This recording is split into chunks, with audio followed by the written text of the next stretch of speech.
Mujer latina fue esposada injustamente y los policías pagaron el precio. Valeria Cruz, una mujer latina orgullosa, valiente y entregada al servicio militar de los Estados Unidos, se ve atrapada en una red de traición, corrupción y poder. Esposada injustamente por dos oficiales de alto rango que buscan silenciar su descubrimiento de una red de tráfico ilegal de armas, Valeria luchará desde el encierro, el olvido y la traición más amarga, para convertirse en símbolo de justicia, honor y redención. El pueblo de San Andrés, Jalisco, parecía detenido en el tiempo. Polvoriento, empinado, y de casas con tejados de barro que chirriaban con el viento. Allí nació Valeria Cruz, en una madrugada donde las nubes pesaban tanto como los sueños de su madre, Teresa, una maestra rural, y de su padre, don Miguel, un campesino que había aprendido a leer a los 40 años. Desde pequeña, Valeria fue distinta. Mientras las niñas de su edad jugaban con muñecas de trapo, ella improvisaba trincheras con ladrillos y palos, se imaginaba luchando contra villanos invisibles. Su madre la reprendía con dulzura: «Valeria, deja eso, te vas a ensuciar». «Es que estoy salvando el pueblo, mamá», respondía con total seriedad. El ruido de los helicópteros militares que cruzaban las montañas rumbo al norte la fascinaba. A los 10 años ya había leído cuanto libro encontraba sobre historia de guerras, batallas y estrategias. Cuando su padre llegaba de trabajar, Valeria lo recibía con mapas dibujados a mano: «Papá, si el enemigo entra por el flanco sur, deberíamos defendernos desde aquí». Don Miguel reía, pero sabía que no era un simple juego. Había fuego en los ojos de su hija. A los 15 años, durante una excursión escolar a la base militar de Guadalajara, Valeria tuvo claro su destino. Se paró firme frente al estandarte nacional y se prometió que un día vestiría un uniforme, no por gloria, sino por justicia. Pero antes de eso, una tormenta cambiaría su vida. Una noche, un grupo armado entró a su comunidad buscando a un vecino que colaboraba con las autoridades. En medio del caos, casas fueron incendiadas y varios hombres golpeados. Aunque su familia no fue atacada directamente, el miedo se instaló como una enfermedad. Teresa tomó la decisión de irse. Con el poco dinero ahorrado y la ayuda de un primo que vivía en Texas, organizaron el viaje hacia Estados Unidos. Valeria, con 17 años, cruzó la frontera en un camión oculto entre cajas de frutas. Su padre casi no habló en todo el trayecto, pero antes de cruzar le dijo: «Allá no olvides de dónde vienes, hija, aunque cambies el idioma, no cambies tu alma». En Texas comenzaron desde cero. Teresa limpiaba oficinas, Miguel trabajaba como jardinero, y Valeria estudiaba inglés por las noches. Cada día era una batalla. Sufrieron discriminación, pobreza y soledad. Pero Valeria no se doblegó. A los 19, con residencia legal obtenida, se enlistó en el ejército de los Estados Unidos. Fue una de las primeras mujeres latinas en destacarse en su unidad de entrenamiento. Su resistencia física, su mente táctica y su espíritu de compañerismo pronto la hicieron destacar. «Esta chica es un soldado nato», dijo su comandante durante unas maniobras. «No le teme a nada». Y así fue como Valeria Cruz empezó su ascenso. Afganistán. El calor era brutal, y el aire olía a tierra, sudor y tensión. Valeria había sido asignada al Escuadrón Alfa 14, una unidad especializada en inteligencia táctica. Su trabajo consistía en analizar movimientos sospechosos y detectar amenazas dentro de zonas que, en teoría, eran aliadas. Fue en la tercera semana de su misión que algo comenzó a oler mal. Un convoy aliado se suponía que transportaba medicamentos, pero Valeria detectó inconsistencias en los registros. Ella, curiosa como siempre, decidió investigar por su cuenta. Descubrió que la documentación había sido alterada, y los medicamentos nunca llegaron a su destino. Al confrontar a su superior directo, el mayor Thompson, él le dijo con una sonrisa cínica: «Soldado Cruz, no se meta donde no la han llamado». Valeria sabía leer entre líneas. Esa advertencia no era por protocolo, era una amenaza. Pero su conciencia no le permitía callar. Durante semanas recopiló pruebas, fotos, videos, rutas, mensajes interceptados. Lo que descubrió era mucho peor. Altos mandos estaban utilizando los convoyes militares para traficar armas y tecnología a grupos insurgentes. El pago: petróleo y oro.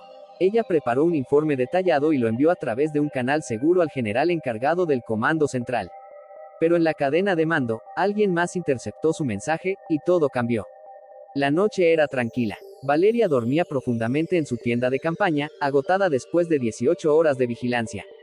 A las 2:17 de la mañana, fue despertada bruscamente por dos soldados armados.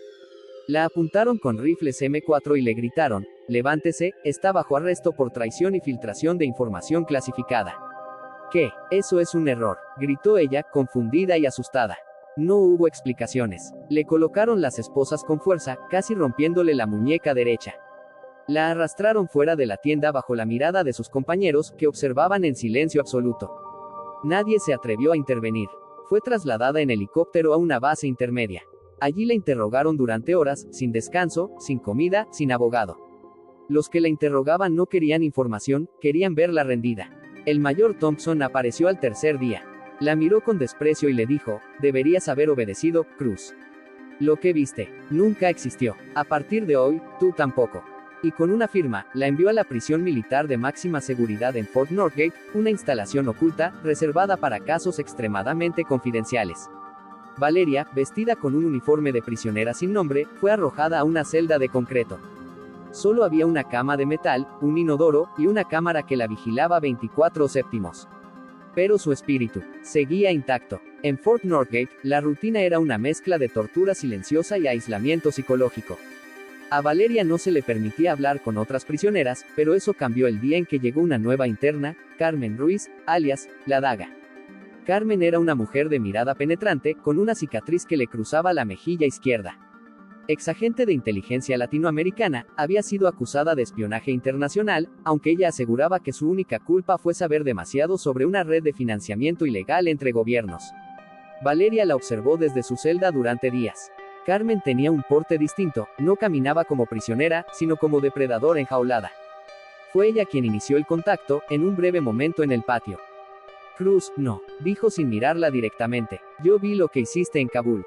Fuiste valiente, y muy tonta. Valeria se giró con lentitud. ¿Quién eres? La única que puede ayudarte a salir de aquí. Carmen conocía los códigos, las rutas, los cambios de guardias. Había estado planeando su fuga desde hacía meses, pero necesitaba una aliada. Valeria, con su condición física y su mente táctica, era perfecta. Juntas comenzaron a comunicarse mediante señales. Cada gesto, cada mirada, significaba algo. Durante semanas memorizaron horarios, rutinas, debilidades del sistema. Aprovecharon su único punto de contacto directo, las sesiones de limpieza en los pasillos del ala este, donde por unos minutos, las cámaras no tenían visión directa por mantenimiento. Valeria dudaba. No quería ser fugitiva. Quería justicia. Pero Carmen fue contundente. ¿Crees que alguien te va a escuchar aquí? Allá afuera eres un fantasma. Si no te escapas, morirás enterrada en este lugar, y con tu silencio, ellos ganan. La noche del 19 de abril, una tormenta eléctrica azotó Fort Northgate. Las cámaras exteriores fallaron por minutos. Carmen había previsto ese patrón. Cada 6 semanas, el generador principal colapsaba por las descargas. Durante la ronda de medicamentos, Valeria fingió una convulsión. 2 guardias entraron a la celda. Mientras uno intentaba controlarla, Carmen, que había sido trasladada temporalmente al mismo módulo, lo atacó desde atrás con una aguja oculta en su trenza. Usaron las llaves para liberar las esposas de Valeria y se vistieron con los uniformes de los guardias inconscientes. Bajo la lluvia, cruzaron los túneles de mantenimiento hasta llegar a la salida de servicio. La cerradura estaba oxidada, pero Carmen tenía una tarjeta robada y un código memorizado, 8942 Zulu. Salieron al bosque bajo un manto de relámpagos y barro. Correr fue como volver a nacer. Las botas empapadas, la respiración pesada, pero el corazón libre. Se ocultaron en una cabaña abandonada durante 3 días. Allí, Valeria escribió una carta a su madre. No sabía si podría enviarla, pero necesitaba soltar las palabras. Estoy viva. Y no estoy huyendo. Estoy luchando. Volveré, mamá. Lo prometo. Tras escapar, Valeria y Carmen sabían que no podían confiar en nadie. Cada teléfono público podía ser rastreado. Cada cámara de seguridad, una sentencia. Se movían con cuidado, de noche, intercambiando vehículos robados y usando identidades falsas que Carmen había conseguido a través de un contacto del pasado. En las afueras de El Paso, Texas, Valeria recordó un nombre que su padre había mencionado una vez en una conversación antigua: Paul Rivers. Un periodista retirado, ex corresponsal de guerra, conocido por exponer un escándalo del Pentágono en los 90. Había caído en desgracia, pero su ética permanecía intacta. Tras semanas de rastreo, lo encontraron viviendo en una casa modesta, aislada, rodeado de libros y periódicos amarillentos. Al principio, Paul no quiso abrir la puerta. Ya no me meto en esas cosas, dijo con voz ronca. Valeria le arrojó un sobre bajo la puerta. Contenía una foto de un documento clasificado que ella había memorizado y copiado antes de ser arrestada. Al verla, Paul abrió la puerta. ¿De dónde sacaste esto? De donde nadie debería entrar. Pero la verdad necesita salir, señor Rivers. Paul aceptó escucharla. La reunión duró 6 horas. Valeria narró todo, desde la operación en Afganistán hasta la prisión secreta. Carmen aportó detalles técnicos. Paul, incrédulo al principio, fue tomando notas frenéticamente.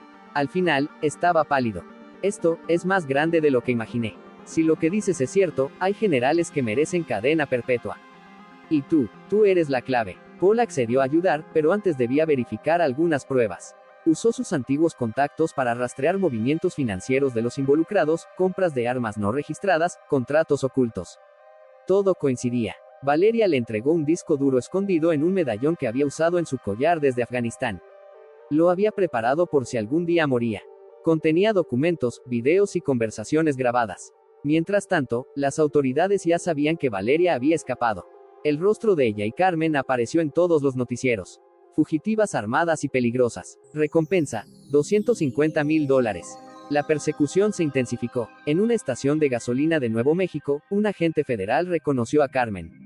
Se inició una balacera. Escaparon, pero Carmen fue herida en el hombro. Se refugiaron en una iglesia abandonada. Allí, Valeria curó a su compañera con lo poco que tenía. Carmen, débil, sonrió entre la fiebre. Si morimos, al menos sabrán que fuimos nosotras quienes lo intentamos. No vamos a morir. Aún no, respondió Valeria, con voz firme. Vamos a pelear hasta el final. Paul, con ayuda de un joven hacker llamado Milo, hijo de un amigo veterano, creó una web encriptada para subir las pruebas.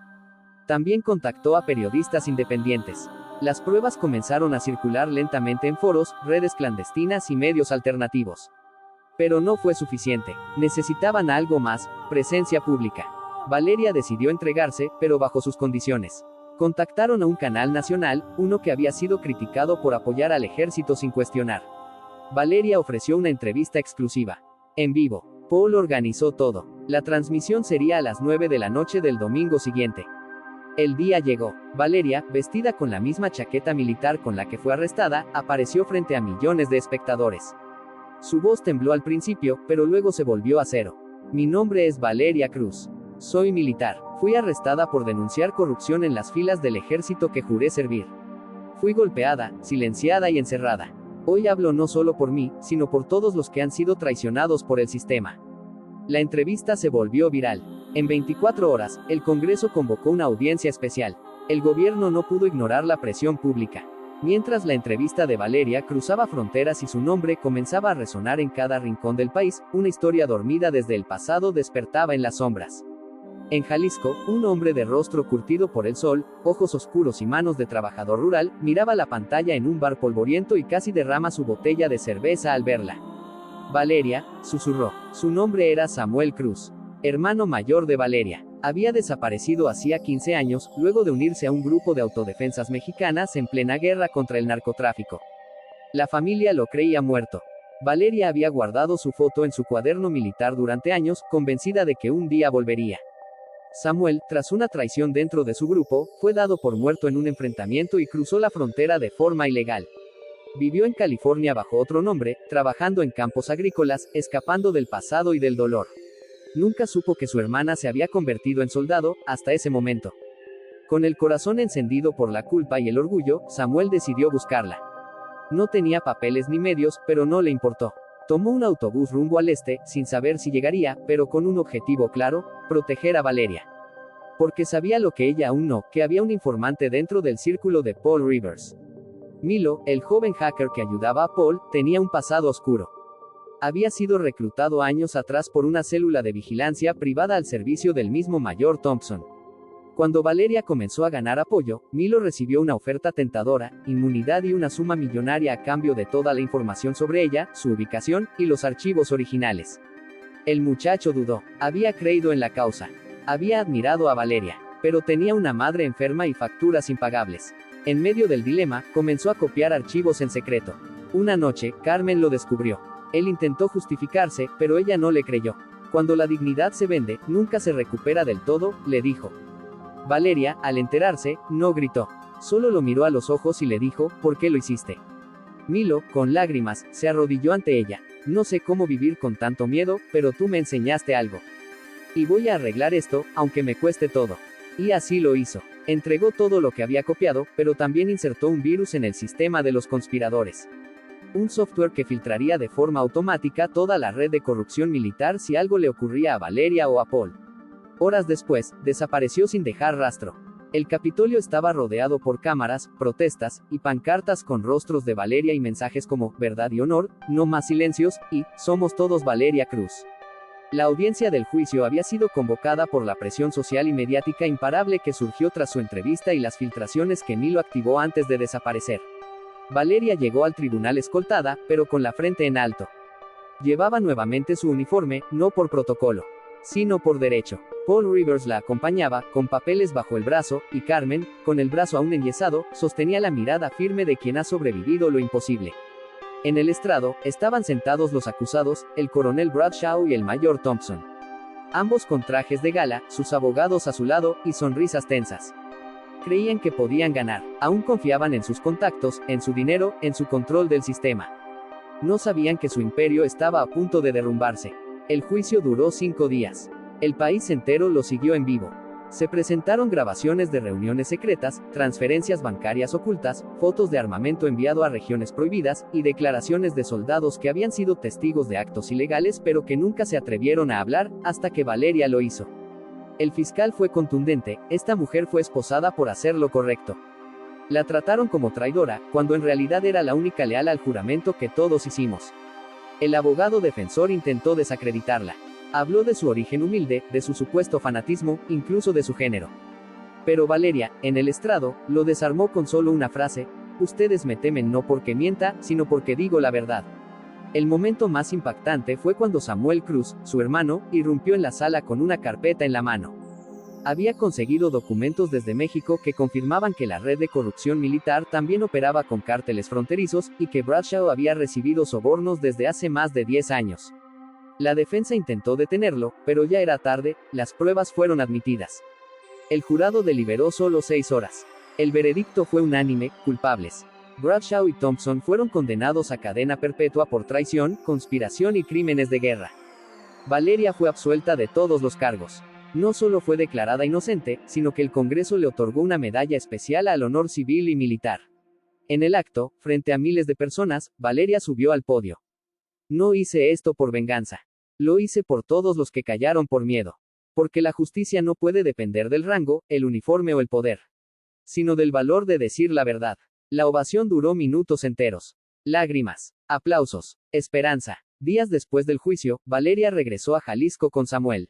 Volvió a la vieja casa, ahora cubierta de plantas y silencio. Su madre, con el cabello completamente blanco, la abrazó durante largos minutos sin decir una sola palabra. No hacía falta. Allí, frente a la tierra que la vio nacer, Valeria prometió fundar una organización internacional para proteger a militares denunciantes y exponer la corrupción sistemática. La llamó Escudo Valiente. Carmen se convirtió en su mano derecha. Paul Rivers recibió el Pulitzer por su cobertura. Milo, aún desaparecido, dejó un mensaje encriptado que se activó semanas después: estoy bien. Hice lo correcto. Gracias, Valeria. El mundo no cambió de la noche a la mañana. Pero esa historia sí lo hizo. Y donde antes hubo silencio, ahora había una voz. Clara, latina, invencible. Valeria Cruz nunca volvió a combatir en el frente. Pero su mayor guerra la había ganado sin disparar una sola bala. Y aunque la habían esposado con la intención de silenciarla, lo que hicieron fue liberarla para siempre. Esposada por honor. Eso es todo por hoy. No olvides suscribirte, comentar y darle like para tener más mini historias que contar.